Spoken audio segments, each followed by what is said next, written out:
Hello and welcome to this lecture. In this lecture, we are going to see how to define functions using power series. In the previous lecture, we saw that there is a radius of convergence within which the power series converges, and now how can we exploit it to define a function? Okay, so it's very simple in some sense.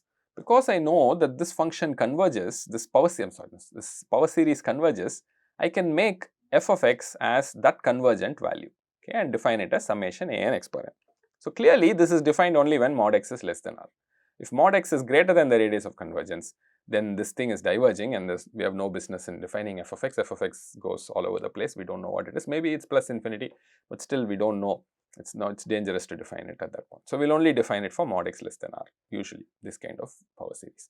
So once you know that the convergence happens, it's very easy to define f of x as the converging value of this sequence for every x, right? So when you have a function, what are the things you want to do with the function? You want to be able to compute it. Computing is very easy. You take the partial sums and then you keep on evaluating for larger and larger k. You will get the value of f of x. We saw it in the visualization plots, right? So we know how to compute. That's very easy. What we really don't know is plot and behavior, isn't it? See, if you remember when we studied functions, plot and behavior came from the limiting properties, continuity, differentiability, derivative, second derivative, third derivative, like that, right? See, all those things gave you information about the behavior of the function. Is it smooth? Is it, does it have sharp ends? Does it have a peak and falling down? All these are very important to understand, and that was given by the continuity and the differentiability properties. For the power series, how do you establish that?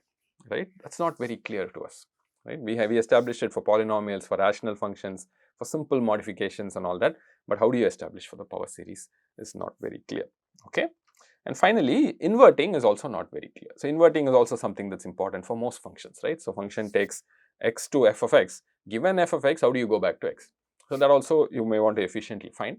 And for those kind of things also, we don't have a method yet. So how do you establish continuity, differentiability for this, and how do you find x naughts? And this differentiability is also important, right? Particularly for our exponential power series example, if you can differentiate well, then you have an answer. Okay, so let's look at continuity differentiability. Okay, so before that, let's see a few examples. Okay, few examples are always interesting. Okay, so the first series that's very easy is the geometric one, 1 plus x squared, so on. This one, even though it's like a polynomial with infinite degree, it ends up being a rational function, right? So 1 by 1 minus x. As a polynomial, it goes off to infinite degree. As a rational function, it's very simple, 1 by 1 minus x, and this is for mod x less than 1. Okay, so this series is a rational function. We knew this before. Okay, so things like computing, plotting, behavior, inverting, all of these are easy. We know how to differentiate. We know that this is continuous except when x is 1. We know a lot of interesting properties about 1 by 1 minus x, and that works out for mod x less than 1. We can easily figure it out. Okay, what do you do for this guy?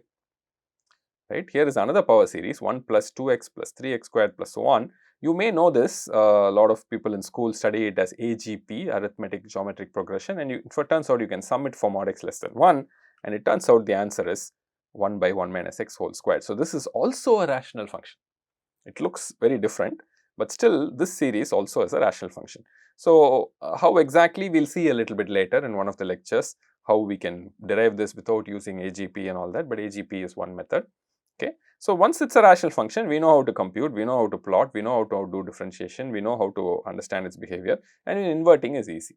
So if a power series is actually converging to a rational function, things are very easy, right? You know exactly what to do with it, and you know everything about those kind of functions.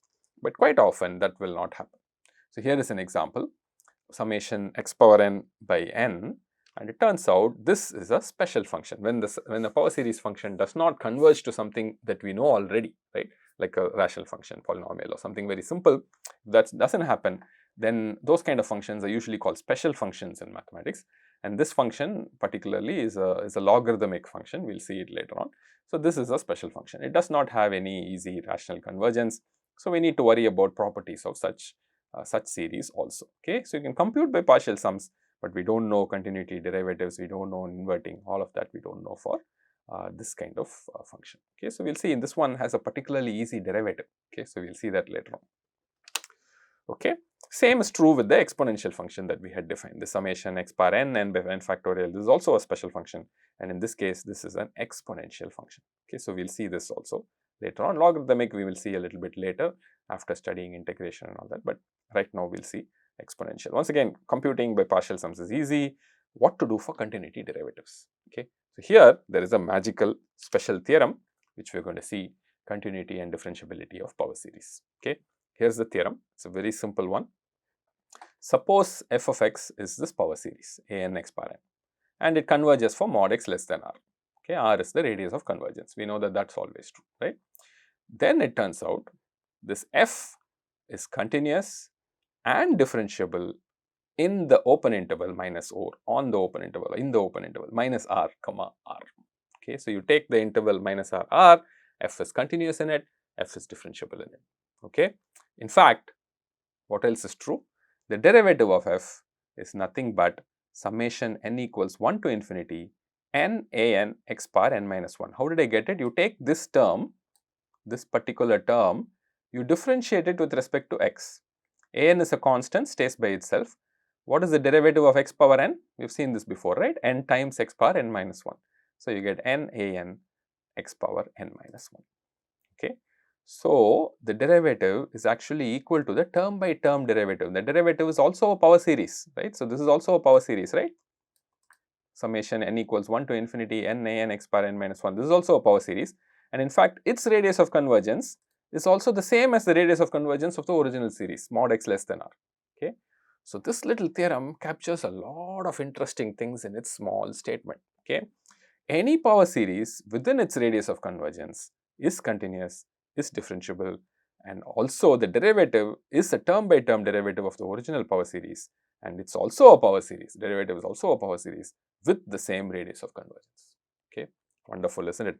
A very small statement, it carries such a big punch.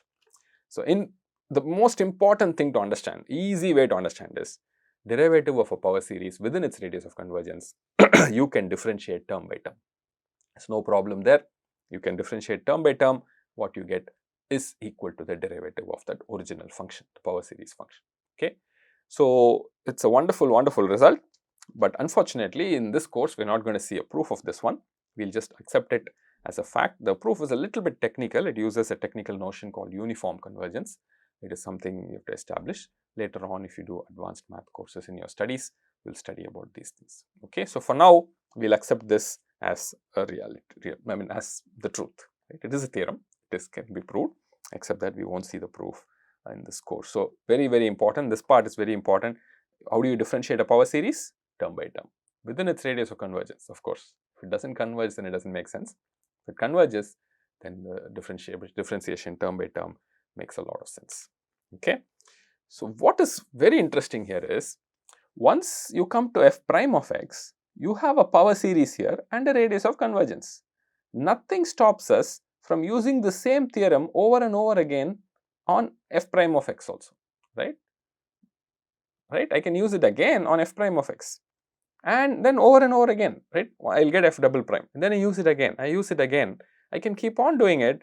In general, the kth derivative has a very simple form. Again, mod x is less than r. For mod x less than r, this is true, and this kth derivative is also a power series. You can keep on differentiating. So, maybe we'll see some examples, but let me just also show you how that works in general. So, I have a n x power n f of x. If I differentiate it once, n equals, let's say, 0 to infinity, just to give the limits there. If I differentiate it once, f prime of x is n equals 1 to infinity n a n x power n minus 1, isn't it? So, why did I go from n equals 0 to n equals 1? So, if you look at the thing, if n is 0, there is no x, right? See, this is a0 plus a1x plus a2x squared, etc. So, n equals 0 is a constant. So, if you do a differentiation, this a0 will go off to 0. So, the 0th term will not be there. So, that is why it starts at n equals 1 to infinity. And notice the power here is x power n minus 1. So, this one is actually a1 plus 2a2x plus 3a3x squared, so on. You see this? So, this original power series was a0 plus a1x plus a2x squared, so on. The derivative is a1 plus 2a2. So, I have differentiated term by term, 3a3x squared, so on. Okay. Now what happens if I differentiate it once again? If I do f double prime, n equals 1 will go off to 0, right, because it is a constant term. So I have to start only at n equals 2, and if n is 2, the term by term derivative is just n into n minus 1 a n x power n minus 2. So you see that? So I have to just differentiate this once again, right. So I do the derivative and one more, right. So just term by term differentiation. How do you differentiate term by term? N a n is a constant, x power n minus 1, if you differentiate you get n minus 1 x power n minus 2, that is all. Okay. So how will this start? This will start with 2a2 plus 3 into 2, right, a3x plus 4 into 3 into 2. Okay, if you want you can put a into 1 also, but anyway 4 into 3 into 2, a4 x squared, so on. Do you see that? Okay, n equals 2, n equals 3, n equals 4. Did I get that right? I am sorry, 4 into 3, I am sorry, there is no 4 into 3 into 2, 4 into 3 a4 x squared, sorry, I hope that is okay. This is where you get. Now if I differentiate it once again, that is where you will get that 4 into 3 into 2. So once again now n will start at 3 to infinity because 2 will go away, and if I just differentiate this term, n into n minus 1 into n minus 2 a n x power n minus 3, that is what you will get. So you will start at 3 into 2 into 1 a3 plus 4 into 3 into 2 a4x plus 5 into 4 into 3 a3x squared, so on. Okay. So this way I can keep on differentiating. Now if you look at this term, and this gives you a hint on how this FAK should look, right? I'm sorry, not FAK, FK, the kth derivative. If you keep on doing this, the kth derivative, n is going to start from k, go up to infinity. You will go from n minus 1 to n minus what? N minus k minus 1, isn't it? So this is 3, this is 2, stops at 2, so k minus 1 a n x power n minus k. So this is what we will get here. I am sorry, once again it is n into n minus 1 dot dot dot dot till n minus k minus 1. Okay. So this is what is captured, and remember the radius of convergence remains the same. Okay. So if you had mod x less than r here, that mod x less than r carries forward throughout. Okay. So basically this is the power of term by term differentiation. You keep on differentiating over and over again term by term, you will get this. Okay. So these power series functions in mod x less than r are infinitely differentiable. You can keep on differentiating them. They are like polynomials, right? Except that the degree is going off, but then if you are within the radius of convergence, you can do it term by term. It's like a polynomial, exactly. It's like, you know, you've done it, the operations are similar to that of a polynomial. Okay, you can just do it term by term, and it's infinitely differentiable. So these power series functions will be very, very, very smooth, isn't it? No sharp corners at all. They'll be very, very smooth. Okay, so that's a nice thing to know. Okay, so let's see a bunch of examples. Okay, here's the first one, geometric series, f of x is 1 plus x squared, so on, and this is 1 by 1 minus x for mod x less than 1. We know this. If you do a derivative, notice what happens. F prime of x is summation n equals 1 to infinity n x power n minus 1, isn't it? What is this n x power n minus 1? It is 1 plus 2x. If you differentiate this, you will get 1 plus 2x plus 3x squared plus so on, and that should be the same as derivative of 1 by 1 minus x. Okay, isn't it? Because we know already this is converged to f of x, so this is just f prime of x. So I might as well take 1 by 1 minus x and differentiate it, 1 by 1 minus x derivative, and that is what? 1 by 1 minus x whole square.